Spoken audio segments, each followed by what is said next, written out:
Hey, this is Willie. I got a few highlights on the engine rebuild on this K321 14 horsepower K-Series Kohler. One thing I want to do is I want to get rid of these grenade gears. And there's a guy online that's pretty big into sharing tips on garden tractor pulls. Also makes the transdensers for the Kohler engines to keep them from getting burned up. But Kirk Engines Inc. is the name of the guy. He also makes a kit with the balance plate to get rid of the balance gears. You machine the crankshaft down, and you align it, and then you drill and tap it, and you install it. That would be that piece right here. There's the two screws holding it on. That bounces the crankshaft, so you can remove these balance gears. These are also known as grenade gears. If these roller bearings go bad, it'll destroy your timing gears, and in some cases the gears can actually crack and fall apart. This engine I had bought on a tractor, a shuttle drive tractor, a Simplicity 21 14S shuttle drive tractor. The engine did not have good compression because it had a blown head gasket. There was oil all over the engine. It had so much dirt packed in on it that you couldn't see any of the cooling fins anywhere around the whole engine. It had gotten so hot, as a matter of fact, that it actually carboned up the exhaust spring and collapsed it. It got so hot. I've never seen carbon build up nor a collapsed spring on a Kohler K-Series engine before. That's how hot that thing got. And that spring is down here in the valley, quite a ways from the head. Obviously closest to the exhaust. That's how hot that thing got. Had it rebored 20 over. I have the new piston and rod in there. There's nothing wrong with the crank or the timing gears or the cam. Everything was good in there. Here's the old piston that had come out of it. As you can see, the actual crown of that piston is pretty much junk, and there's a lot of scuffing on this side. The rings were all wore out. And I'm kind of curious. No, there's still spring tension on them. Let's see what the oil ring looks like. Yeah. You can see the oil rings collapse a little bit. The oil ring doesn't have a whole lot of wear on it. It probably wasn't total junk, but I'm not going to put an engine in that had all that junk all around the cooling fins on a tractor without having it gone over. And I measured the bore, and the bore was out of spec as to taper and oversize. It was just on the very end of tolerable on the specs, so I could have probably re-ringed it and put another piston in it, and it would have been fine for a few years, but I don't like doing things halfway. So here I am, rebuilding the engine. This is going to be going into my Allis-Chalmers 712H. I'm going to keep all the bolt-on parts the same. It's just going to be the block is going to be different. It's going to have a... Let me see... If I can't see that number, give me a second, I'll get a light.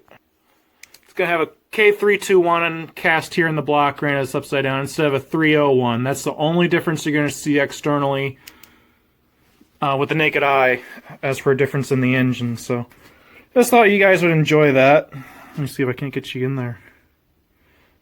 Yeah, brand new bore. He didn't find any issues with the block anywhere. It's got brand new valve and valve guides, the whole 9 yards. Not sure how well I'm going to be able to show that. Let me take a look. Yep. Can't see the guides with the keepers in there, but I replaced both valves. I replaced the exhaust spring. The intake spring was fine. So, yep. Overhauled it. I think you can see the new guide in there. You can see how shiny the guide is in there. That's brand new. And again in there you can see the guide is brand new. So yeah, I'm going all out on this thing. Also the governor and governor shaft bushing are all brand new. The governor gear is the same, but the shaft and the bushing is brand new. I'm tired of these things leaking oil when you put them together, so it's nice to have tight tolerances on that.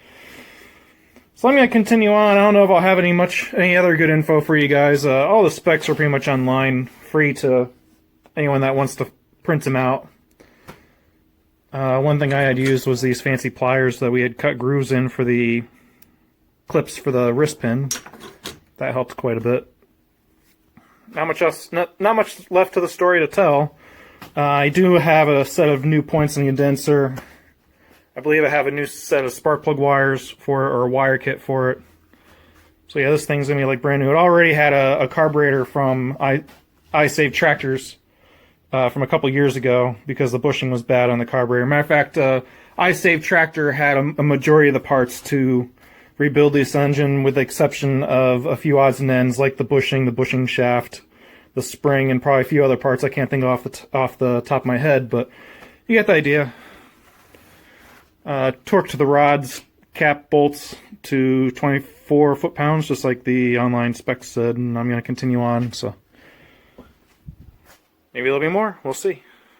There's my assembly oil right there, so it's not going together dry, and I'm using fogging oil for cylinder oil. So yeah, there's a little bit of info for you. I am going to have to plane the head. I'm not sure I'm going to do that yet. I got to clean that all yet. I want to get the block together, then I'll start cleaning the parts and start putting them together. It's going to take a little while. So continuing on. Okay, I got my head back on straight. Ha! Yeah, I was going to try flattening that out myself on a flat surface. And I go and set it down, and the thing was literally walking on the flat surface. Something, well, maybe this isn't so flat, so I put it on another surface. It was still walking.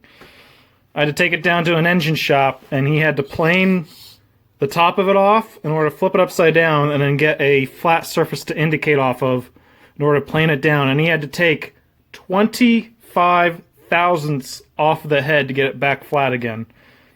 I asked him if he's ever seen one that was that bad on a small engine like this, and he said no.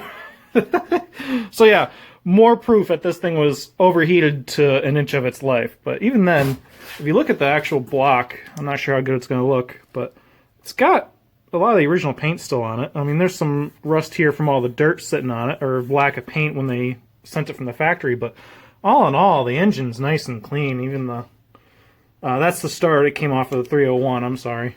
But this is the bolt-on parts are from the 301, I believe. This might have been on this block, actually. I think this is the original dipstick to this block.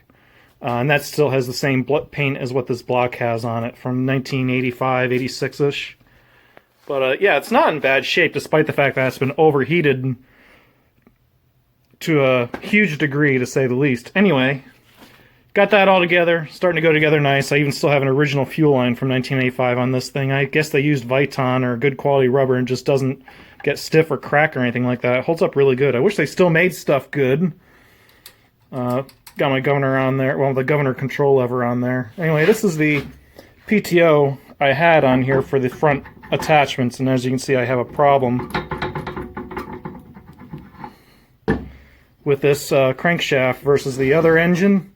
This crankshaft is a tiny bit smaller, but I always have spare parts out in my shed. I don't usually mess around when it comes to having backups, and I know the PTO clutch on my Craftsman tractor has been making noise and wobbling around for the longest time, so I had bought a brand new backup for my Craftsman. Didn't think I'd be using it on my Alice Chalmers. Yeah, I know it fits on there. It's just tight. I gotta clean the shaft up, but it goes on there. You get the idea anyway. Yeah, I gotta put a different clutch on, but not a big deal. I believe the plugs are still the same on them. I might put the one with the clip on it and take the regular push-in one off.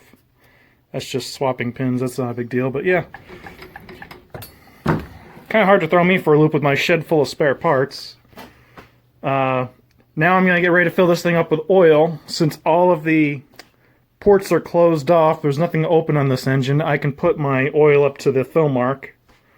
And because this engine is just being assembled for the first time, or if you have an engine that's been sitting without being put together for a long time, I suggest after you put your oil in and put your cap in, that you tilt it with the valve train down and lubricate the get oil flowed up to the top of the engine if you can, to soak the cam, the valve, and the valve guides and all that fun stuff with a good healthy coating of oil before you put it into a tractor, or if you're working on an engine that's been sitting for a long time, take it out and make sure the pan's clean, different things like that. But I cleaned this oil pan off, and I also upgraded the drain plug up underneath with a square head bolt, and I got rid of the well,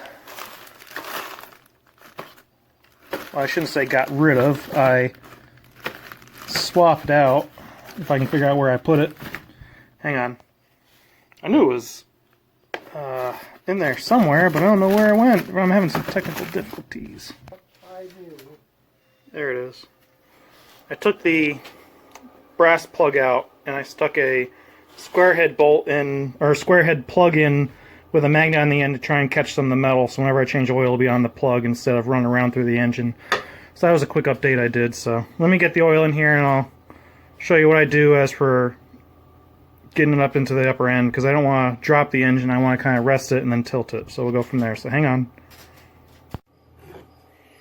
You know, there's a YouTuber I watch, goes by the name of Road King, who always said a file is your friend. Let me tell you what, he does not joke around, because I ran the file around that for a few minutes and voila.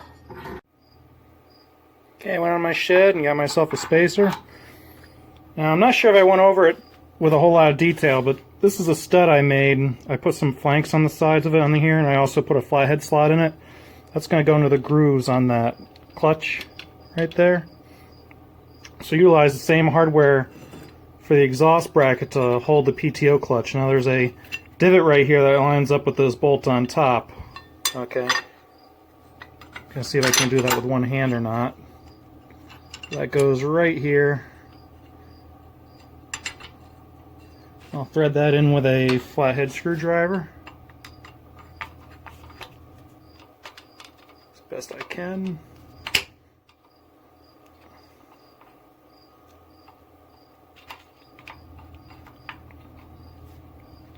I gotta get that in better, so give me a second. Okay, here's my bracket to hold my pigtail in place. The frame's right around here, and I have a pigtail on the tractor that would plug into this right there. And then here's that stud with the flanks on it I was talking about, and that goes right there. Now if this rattles too much, I can spin that stud a little bit to keep that from rattling if I wanted to, but this doesn't normally rattle too much. And then I can tighten that bracket down. And like I said, there's that indent right there that goes in that bolt hole that keeps that in place. That's what indexes that bracket. So easy peasy. And the crank is recessed a tiny bit so I can put my washers on there. I think this crankshaft is a tiny bit shorter than what the other one was. No biggie. I gotta find a washer for this. I think I can go out into my shed and get some washers for that, but my battery is going dead, so I'm gonna have to leave you guys here for now until I get my battery charged up. So I'll turn you guys on. I'll turn the phone back on or the camera back on as soon as I can. So continuing on. Up with oil. It takes right around 2 quarts, and I always use the AMSOIL small engine oil in all of my air-cooled engines. Now this is the valve side of the engine. This is the more crucial side I'm worried about lubricating. And the fill side is on the opposite end. And if you're going to do this, make sure you can carry the weight of the engine, because you do not want to drop it. Okay, so that is a hazard when you go to do something like this, is you don't want to drop, there's a possibility of dropping it if you don't have a good hold of it. So bear that in mind. We're going to tilt this thing down, make sure all the oil gets up into that cylinder. That will lubricate that whole side of that engine. Also, another little tidbit, in case you guys have noticed this underneath the engine, I put a little plastic dinner tray underneath the engine to keep from scratching the wood workbench. This engine is now ready to go onto the tractor. I will have to put the exhaust on once I get it on the frame, because I'm going to have to tweak this bracket, considering I'm going from this welded up, knotted up mess to this. I need to readjust everything to get the exhaust to line up with the hole on the hood.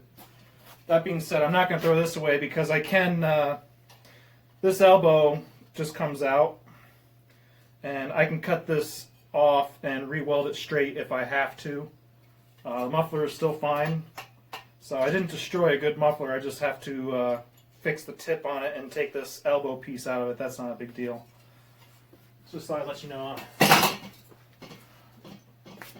Not a huge loss. And I got some other mufflers out in my shed. I think I have 2 more of these, but the tips aren't quite as long because they're from the Briggs engine. So I'm going to continue on. Okay, I got her in. One of these days I gotta get the correct vintage looking voltage regulator for this thing from iSave Tractors, but it's in now. Unfortunately, even though I bought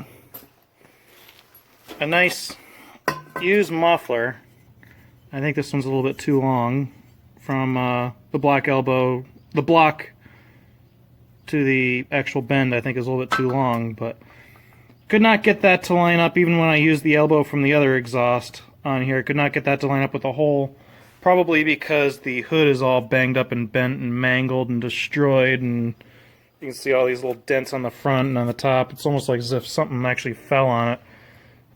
There's actually a crack all the way down that to the hinge. I welded that up and painted it so it wouldn't rust. Some of the slag had broken out of the weld seam a little bit. But I digress. It is what it is. So I had to put my old cobbled up mess back on, and I had to move the bracket in order to pick the muffler up a little bit higher in order to get it to line up where it was. But not a big deal because I just have to loosen that nut, turn it, and then tighten the nut back down. Not a big deal. And I got my washer on there for my parts, or selected for my parts. I'm not gonna end this video on a low note. I got my coupler hooked up as well. I'm gonna end this video with a running engine, of course. So we'll give her some choke. That's down here, by the way. Turn the key on.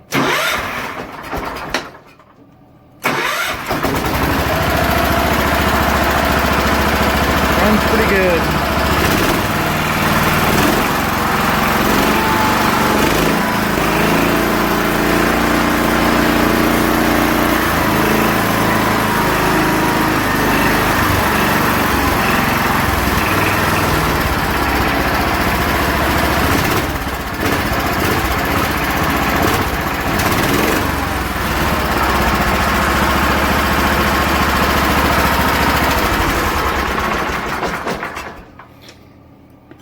Just thought I'd give you a little bit of a show on that. Yep. She works. Hey, you know what? Since it's dark out, I can turn the lights on.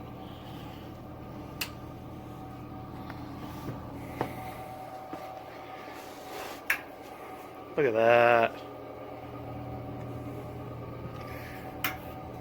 I gotta show her off a little bit. I just love that light. All the LEDs are still working. So, on that note, if you liked the video, make sure you give me a thumbs up. And as always, thanks for watching. Have a good day, and bye. I have some bonus footage for you guys. This is the tractor that the 14 horsepower came out of, and the 12 horsepower went in. So this is the engine out of my Allis-Chalmers right here. My brother Jonathan used this for snowblowing last winter. There's the snowblower and the deck, and the plow is on it right now. The PTO had broken on this. We had to unhook it so we can still start it. The PTO was jammed, or is seized on it, so I gotta swap him to a hydrostatic tractor. And being that this is a shuttle drive, it didn't want to back up the steep hills, so we're gonna upgrade him to a hydrostatic, but it does still run.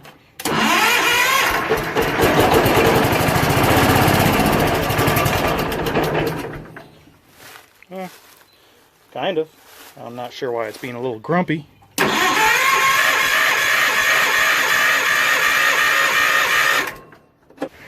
The tractor has been brought back because the PTO seized up because the seat was left open.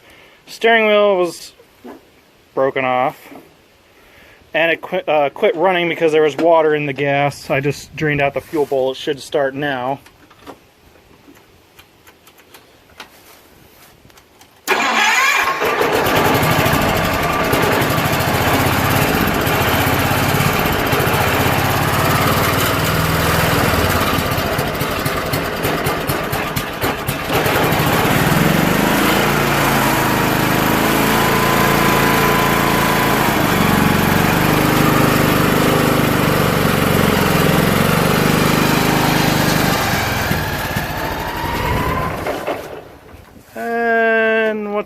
on back here. Let's see, we got a park brake's not on. Why in the world is it doing that?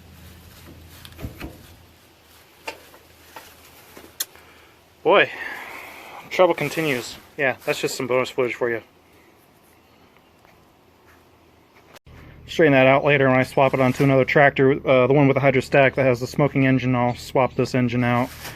Anyway, got some more news for you guys. This will probably be the last video I'll be recording on the old S7 because I have a new phone coming in the mail because the battery on this phone's been getting so bad. Also, been working on the deck on the Alice Chalmers. I'll put some videos in the description below as to some of the repairs I've done in the past. I welded up the front and replaced the bar, but it still isn't cutting level, mainly because of this rod that runs the width of the deck. I can't really adjust these left and right individually, so I'm going to modify this roller piece on the other side to be able to get some adjustment out of it. So that'll be in a later video. Hopefully the definition will be better. I guess that's about it, so stay tuned.